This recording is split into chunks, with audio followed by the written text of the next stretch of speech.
We got Whisper Diaries, man. Whisper Diaries with another video on this beautiful Wednesday. Hope y'all like the last video I just posted because that story was that shit was good. I ain't gonna lie, I liked that story.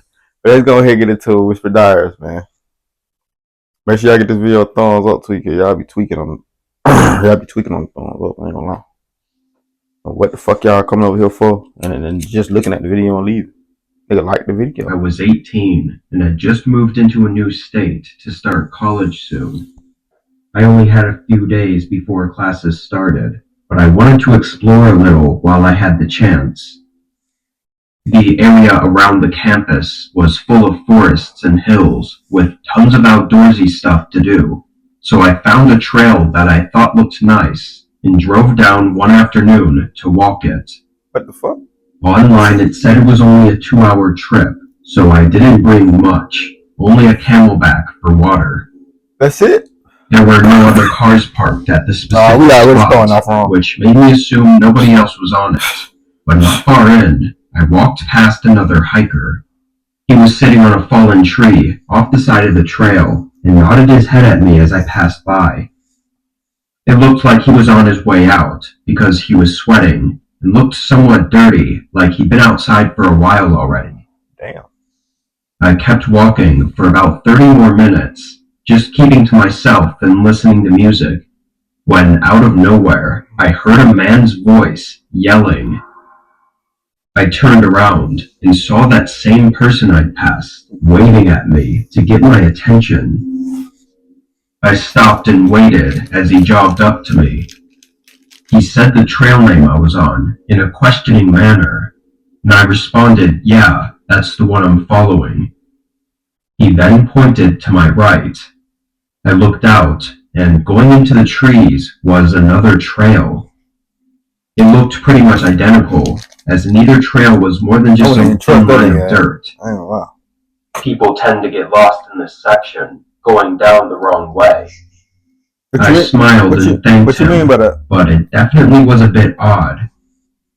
He seemed nice enough, though, and not. I would have looked him in dead in his face and said, what you mean by that?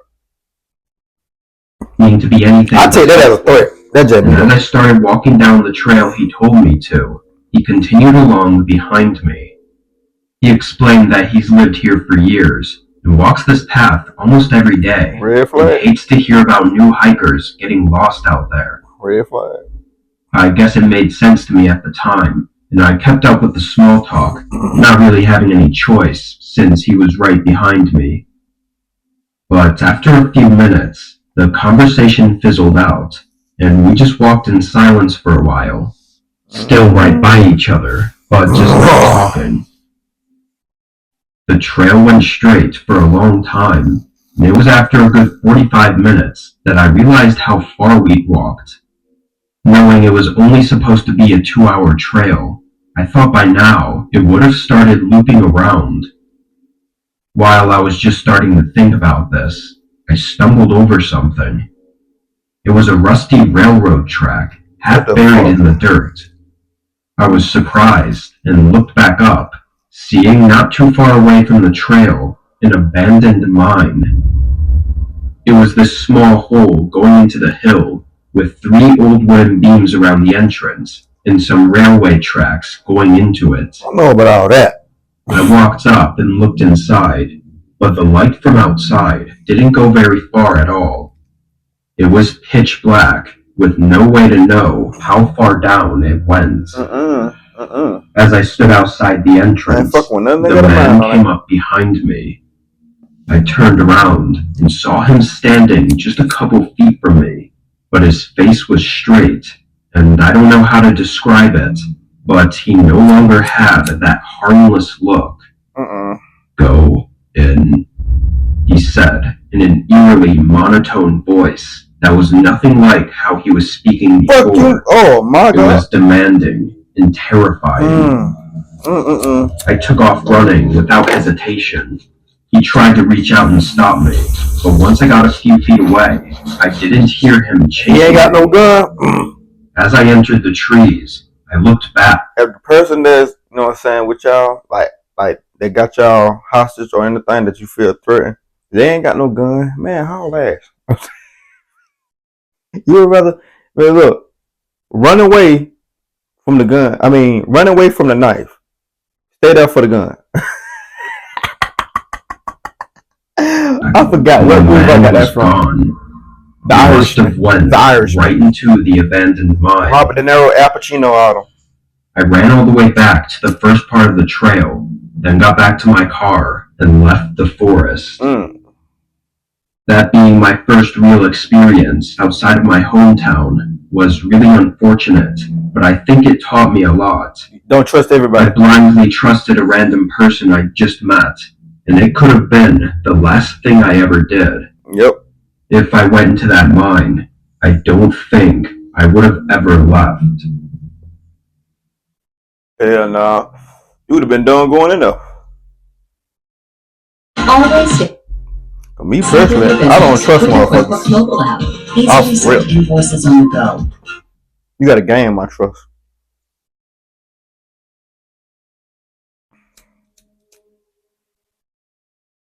This was in 2016.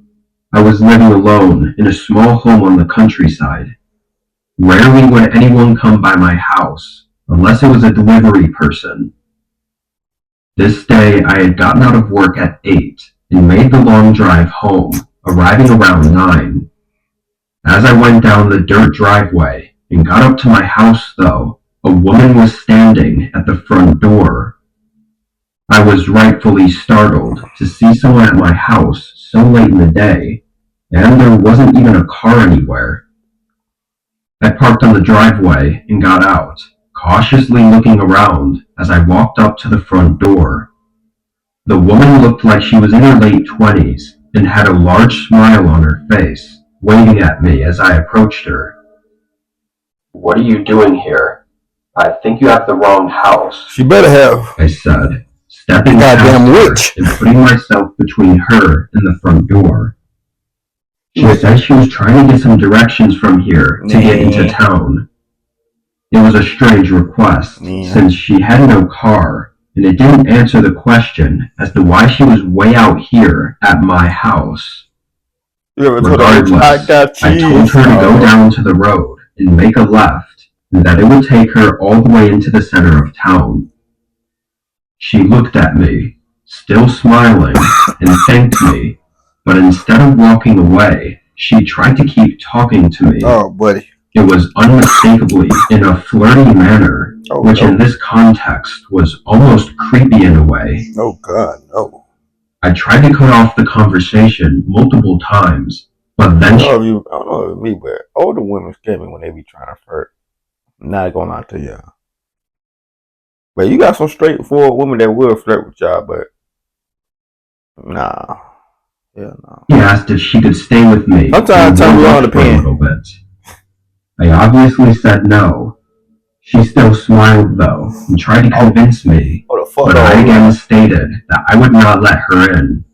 Then I opened the door, going inside and locking it behind me. I even debated calling the police because everything about this was really strange.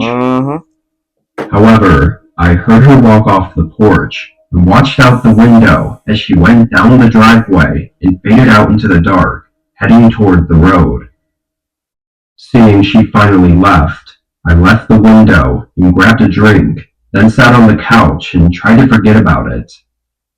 I opened my laptop and put on a Netflix show while I wound down for the night. What show you watch?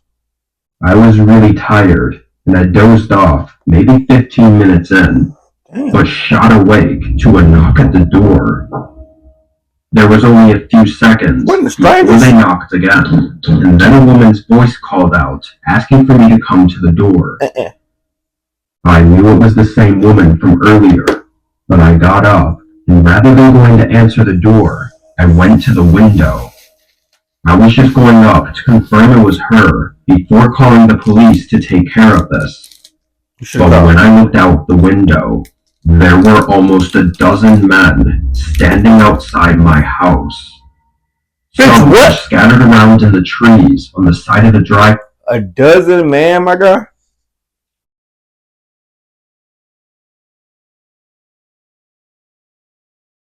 You should have called the police, bro. Sometimes you got to think with your first mindset. Your inner voice. You got to think with your inner voice sometimes. Your inner voice, don't be bullshitting. You said you thought you should have called the police. You should have, my guy.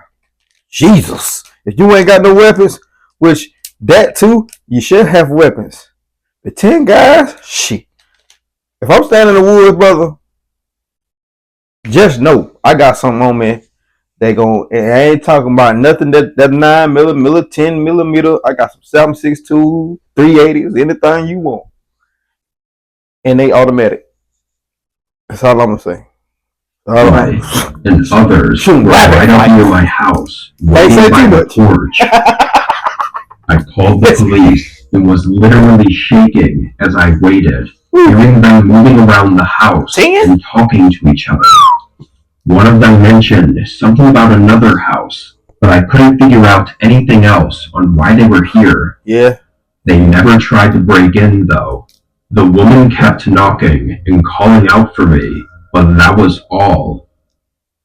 When a patrol car finally came down the driveway, all of them sprinted into the woods in a direction that led to nothing but denser woods. Bitch, I would have moved. Eventually, though, 3 days later, I found out some unfortunate and horrifying news. What?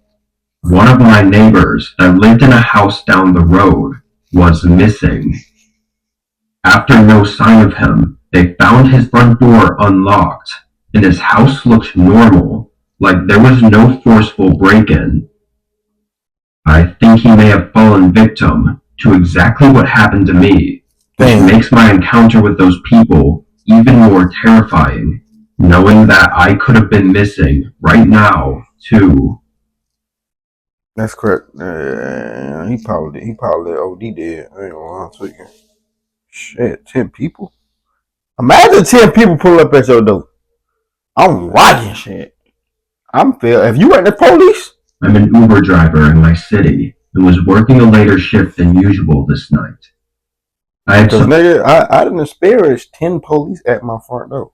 I have experienced that before. Matter of fact, I was doing YouTube at the time. Y'all probably didn't know this, but it was like a week or so I didn't do no video. For real, nigga. So I can only imagine 10 random motherfuckers coming up to my door. And the police had guns at me, nigga. It was about 10 of them motherfuckers, right? Swear to God. It was about 10 of them, guys. All guns pointed at me. You feel me? On some movie shit type shit. So I can imagine, nigga, 10 random motherfuckers coming to my door.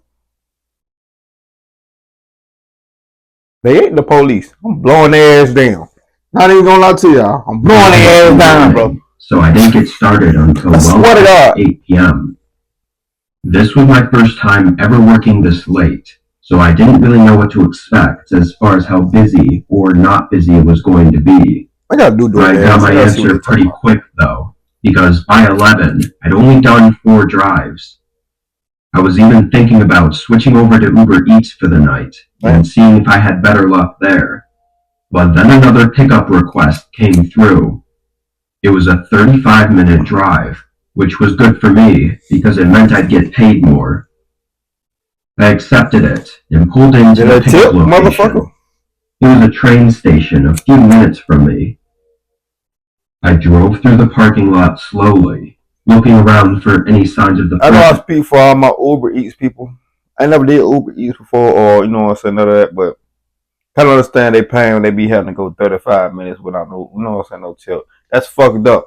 And if you sit up here and you watch my videos and you do that bullshit, you is bullshit. You order food from any of these restaurants and they go get it for you, and they gotta drive 30 to 45 minutes to your way, and you don't give them no tip at all. You is a disrespectful son of a bitch. I ain't even gonna lie to you. I done heard some stories. I got my friends be doing that shit. Y'all do that. Y'all is disrespectful because y'all got no money to pay for the food. Y'all got no money. They got then get somebody a tip, which is real disrespectful. $40 and don't get no tip is mad disrespectful. Bitch, I would eat your food and take it back. That's just me though. After making a full circle through the lot and still not seeing them, I parked and just waited. There wasn't a single car in the parking lot, and I don't even think any passenger trains were running at this time of night. I thought they might have even set the wrong location, but before I texted them, I saw a man coming up to my car. Oh, red flag. He had a dark sweatshirt on with a hood over his head, and aside from confirming the ride was for him, he didn't speak. Hell no. I began the drive, and the man stayed quiet in the back seat, not even taking his phone out or anything. He just sat there, looking ahead. I didn't want to be that driver that always tried to make conversation, so I just drove and stayed quiet as well. While driving, a couple times I quickly glanced at him in the mirror. His eyes were staring directly back at me. This wasn't an uncommon occurrence when driving people around, but for some reason with this guy, it felt really unnerving. I don't think I'd never do Uber. He didn't look away either. He stared at me until I looked away. After a pretty unsettling 35-minute drive, I finally got to the drop-off location. It wasn't an address. It was a specific location that the man had pinpointed on the map.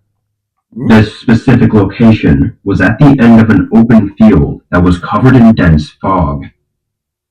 I looked back in the mirror, seeing the guy staying in the car and not moving. Get out. Not sure if I heard him right. I turned my body and looked at him. I would have told that bitch He looked me in the eyes with me? a terrifying stare and said it again. Get out. I felt my body tense up, and before I could think of what to do, I saw from the corner of my eye multiple other guys running up to my car. There were 2 or 3 of them, all holding bats or knives, and wearing dark hoodies that covered their faces. They swarmed my car just as I put it in drive, but they were able... It ain't nothing you can do but drive off. ...to get the 2 back doors open and tried to jump in. The man inside the car was yelling at me and tried to reach over and open my door, probably to push me out. I forgot about him. As I started gaining some speed, though, and getting away from the group, the man inside fell into the back seat again and then jumped out onto the road. All the men disappeared into the fog right after that. I kept going, pulling into a gas station a few miles down the road. Both of the back doors were still open and swinging around, and there were dents all over my car that I think they did while I was driving off. An officer met me at the gas station to take my report, and another went to the field it happened at, but the whole group was nowhere to be found. They did find a phone on the road, though, which was the one used to book the Uber. It probably fell out of the guy's pocket when he jumped from my car, but it turned out to be a phone that was reported stolen not even an hour before I picked up the guy. Damn. This seemed to all be an elaborate plan to rob a bunch of people, including me. Though it's hard to assume they would have just let me go with no harm done and let me contact the police right away. They probably would have done something to ensure they had the time to get away in my car without getting caught. Let me tell y'all something. I don't know what would have happened, but I know I barely got away that night. You definitely did. I ain't gonna lie. Good thing you thought on your feet, you feel me? Because, boy, I'm telling y'all something. One thing I learned, if somebody take you to a abandoned field or anything that's like you can't see nothing, no cameras, no nothing, you're gone. Years are gone. That being said, see you when I see y'all, man. Make sure y'all give me a thumbs up. Make sure y'all give my previous videos a thumbs up. See y'all Friday, man. And comment down below what y'all want me to react to, because I will react to them. As long as it ain't lame. That's right.